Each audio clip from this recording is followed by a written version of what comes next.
এমন এক কম হচ্ছে প্রবাসী যারা নিজেদের বুকের মধ্যে হাজার লক্ষ কোটি আশা আকাঙ্ক্ষা চাওয়া পাওয়াকে চাপা দিয়ে তারা এই দূর প্রবাসে তারা পড়ে থাকে।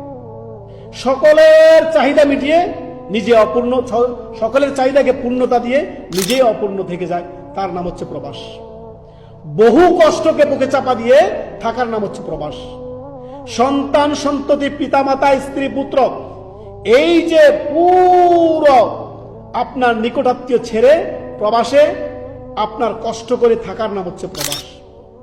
একটু আগে বলেছি যে এর বিনিময়ে আল্লাহর কাছে চাইবেন যে আল্লাহ, আমি আপনার সন্তুষ্টির জন্য, পরিবারের আপনার ভরণ পোষণের জন্য, পরিবার সচ্ছল থাকার জন্য আমি আল্লাহ প্রবাসে পড়ে আছি।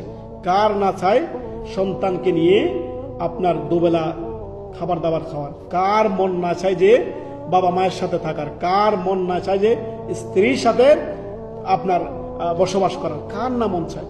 সুবহানাল্লাহ। এটা অত সহজ কথা নয়। আসুন